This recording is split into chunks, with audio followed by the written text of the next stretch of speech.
Welcome to exam सहपाठी। आज राजनीति शास्त्र के इस अगले वीडियो में हम लोग करेंगे अगला टॉपिक जो कि आपका है मौलिक कर्तव्य। इसके पहले हम लोगों ने राज्य के नीति निर्देशक तत्वों तक कंप्लीट कर लिया है। अगर आपने उसे नहीं देखा है तो आप वीडियो चैनल की प्लेलिस्ट में जो है जा कर के इन सबको देख सकते हैं। ठीक है, वहाँ पे प्लेलिस्ट आपकी बनाई गई है। तो आइए इसे स्टार्ट करते हैं और देखते हैं मौलिक कर्तव्य के बारे में। पहला हमारा क्या है, मौलिक कर्तव्यों को भारत के संविधान के भाग 4A के अनुच्छेद 51A में रखा गया है। तो आपको ये याद रखना है कि आपसे पूछा जाता है कि मौलिक कर्तव्य संविधान के किस भाग में है, तो भाग 4A में है। ठीक है, भाग 4 में अगर पूछा जाए क्या है तो उसमें है राज्य के नीति निर्देशक तत्व।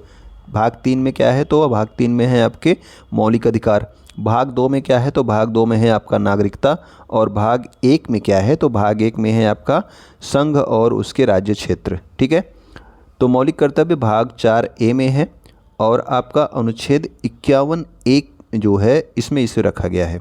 अनुच्छेद 51 में क्या है, तो अनुच्छेद 51 में अंतर्राष्ट्रीय शांति और सुरक्षा बढ़ावा देने का प्रयास करेगा।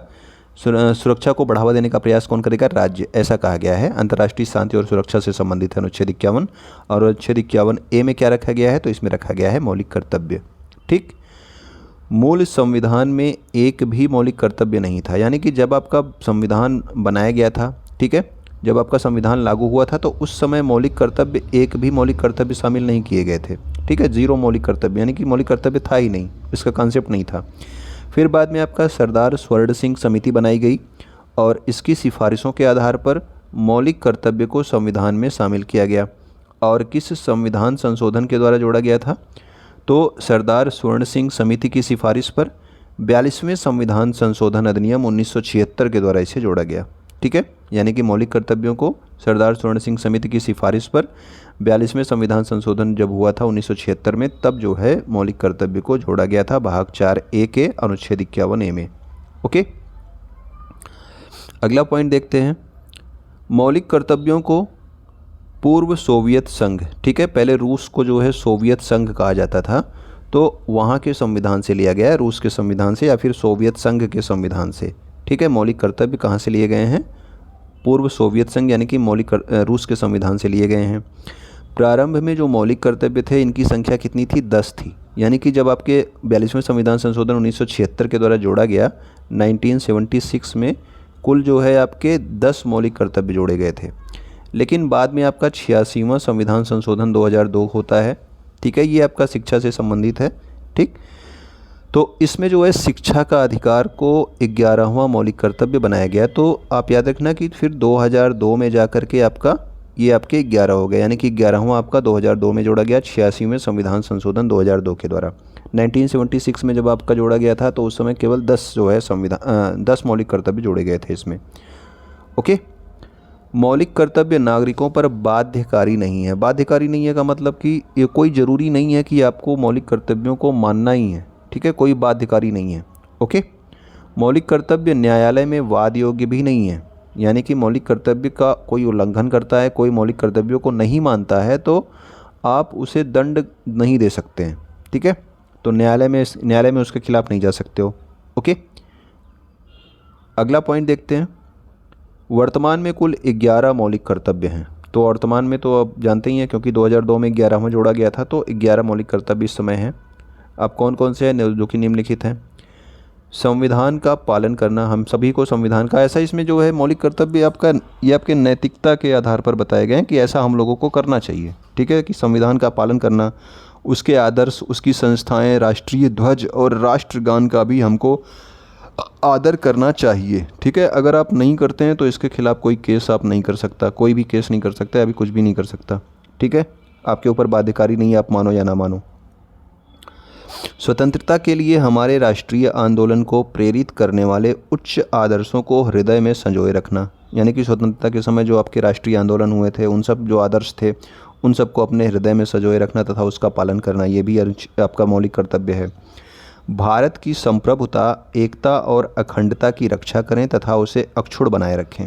ठीक है, यानी कि संप्रभुता, एकता, अखंडता, इन सब की रक्षा करना भी जो है हमारा मौलिक कर्तव्य बताया गया है। देश की रक्षा करना तथा आह्वान किए जाने पर राष्ट्र की सेवा करना।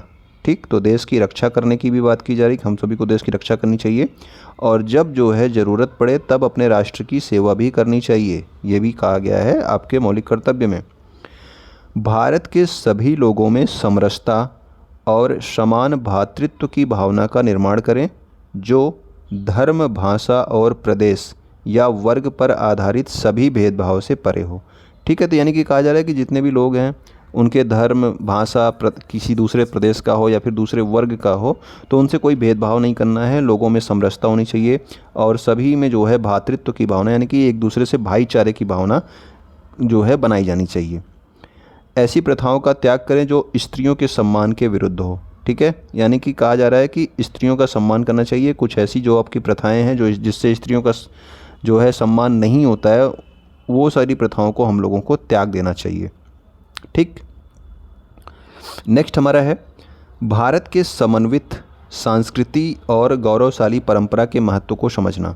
तो जो आपकी भारत की संस्कृति है, भारत की गौरवशाली परंपरा है, उसके महत्व को समझना तथा उसका संरक्षण करना। ठीक है, ये भी आपका मौलिक कर्तव्य है। प्राकृतिक पर्यावरण की रक्षा तथा उसका संवर्धन करना, ये आपने नीति निर्देशक तत्वों में भी ये बात पढ़ी थी आपने, और यहाँ पे भी है कि हम लोगों को अपने पर्यावरण की रक्षा करनी चाहिए, खुद से उसको बढ़ावा देने का प्रयास करना चाहिए तथा प्राणी मात्र के लिए दया का भाव रखना। ठीक। तो जो भी आपके दूसरे जो आपके जीव जंतु हैं उन सब के लिए क्या हम लोगों को दया का भाव रखना चाहिए। प्राकृतिक पर्यावरण का मतलब क्या हो जाता है, तो प्राकृतिक पर्यावरण में आपका वन हो गया, झील हो गया, नदी और वन्य जीव, ये सभी जो है आपके प्राकृतिक पर्यावरण में शामिल हैं। इन सब की रक्षा और संवर्धन का प्रयास हमें कहा गया है। वैज्ञानिक दृष्टिकोण और ज्ञानार्जन तथा सुधार की भावना का विकास करना। हम सभी को वैज्ञानिक दृष्टिकोण रखना चाहिए, यानी कि किसी भी बात को आँख मूंद के माननी नहीं चाहिए। ठीक है, ज्ञान को अर्जन करना चाहिए, यानी कि अपना ज्ञान बढ़ाना चाहिए और उसमें जो है कोई भी आप पहले से चीज़ जान रहे हो तो उसमें अगर सुधार की कोई गुंजाइश है तो सुधार की भावना का विकास करना अपने अंदर। ठीक है। सार्वजनिक संपत्ति की सुरक्षा करना तथा हिंसा से दूर रहना, यानी कि जो आपकी सरकारी संपत्तियां हैं, जैसे रेलवे है उसको आप नुकसान नहीं पहुंचाओगे, सरकारी बसें हैं उसको नुकसान नहीं पहुंचाओगे। ठीक है, तथा हिंसा से दूर रहना, यानी कि हिंसा आपको नहीं करनी है। ओके। अगला हमारा 10वां और 11वां भी आपका देखना है, इम्पोर्टेंट है।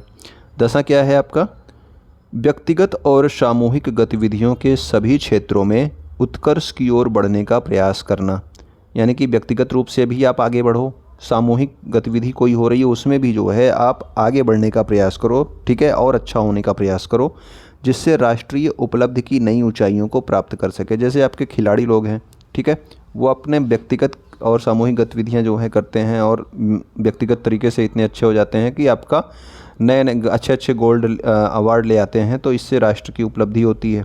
ठीक है, और नई ऊंचाइयां भी प्राप्त होती है राष्ट्र को कि हाँ भाई भारत ऐसा अच्छा कर रहा है इन सब चीज़ों में। माता पिता तथा अभिभावक द्वारा 6 से 14 वर्ष के अपने बच्चों को शिक्षा के अवसर प्रदान करना। अब इसे आप थोड़ा सा समझ लीजिए, ये आपका मौलिक कर्तव्य में शामिल किया गया है और अभी आपको बताया गया कि 86वां संविधान संशोधन जो था, ठीक है, 2002 में जो हुआ था, ठीक है, उसी के द्वारा इसको भी शामिल किया गया। तो आपने 86वां संविधान संशोधन 2002 के द्वारा 3 चीज़ें देख ली। एक तो आपका मौलिक अधिकार में अनुच्छेद 21A था, ठीक है, जिसमें कहा गया कि 6 से 14 वर्ष के जो बच्चे हैं उनको निःशुल्क जो है शिक्षा प्रदान की जाएगी। फिर आपने देखा था अनुच्छेद 45 में आपने देखा कि जो आपके 0 से 6 वर्ष तक के बच्चे थे उनको राज्य क्या करेगी, भरण पोषण उपलब्ध कराएगी। ठीक है, भरण पोषण उपलब्ध करेंगे, राज्य को कहा गया है, राज्य करे या ना करे वो अलग बात है, क्योंकि ये नीति निर्देशक तत्वों में शामिल हैं। इसके अलावा माता पिता को देखिए यहाँ पे जो है, जो आपका ये मौलिक कर्तव्य में जोड़ा गया है 86वें संविधान संशोधन के द्वारा, इसमें माता पिता को बोला गया है, यानी कि माता पिता या फिर अभिभावक जो बच्चों के हैं वो अपने 6 से 14 वर्ष तक के बच्चों को शिक्षा का अवसर प्रदान करें, यानी कि उन बच्चों से घर का काम ना करवाएं, उनको जो है क्या करें, उनको स्कूल भेजें। ठीक है, अगर अब ये मौलिक कर्तव्य में शामिल है तो अगर अभिभावक बच्चों को स्कूल नहीं भेजते हैं तो आप ज़बरदस्ती नहीं कर सकते हैं। ठीक है, इनके ऊपर बाध्यकारी नहीं, इनके ऊपर केस नहीं कर सकते हैं, लेकिन ऐसा कहा गया कि ये माता पिता का कर्तव्य है कि 6 से 14 वर्ष के जो बच्चे हैं उनको शिक्षा प्राप्त करने का अवसर प्रदान करें, उनको स्कूल भेजें। ठीक है, तो ये तीनों का अंतर आप समझ लेना, तीनों ही 86वें संविधान संशोधन 2002 के द्वारा जोड़े गए हैं। ओके, तो ये थे हमारे मौलिक कर्तव्य। उम्मीद करता हूँ कि आपको पसंद आया होगा। तो आप जो है कमेंट करके बताएंगे कि हाँ भाई हमको अच्छा लगा ये क्लास। और वीडियो को आप लाइक ज़रूर कर दिया कीजिए। लाइक के साथ ही आपको अपने दोस्तों के पास इसको शेयर करना है, ठीक है। चैनल को सब्सक्राइब नहीं किया तो आप सब्सक्राइब कर सकते हैं। अगर अच्छा लग रहा होगा, यहाँ तक देख रहे होंगे तो आप सब्सक्राइब कर ही लिए होंगे। तो वीडियो देखने के लिए आपका बहुत बहुत धन्यवाद।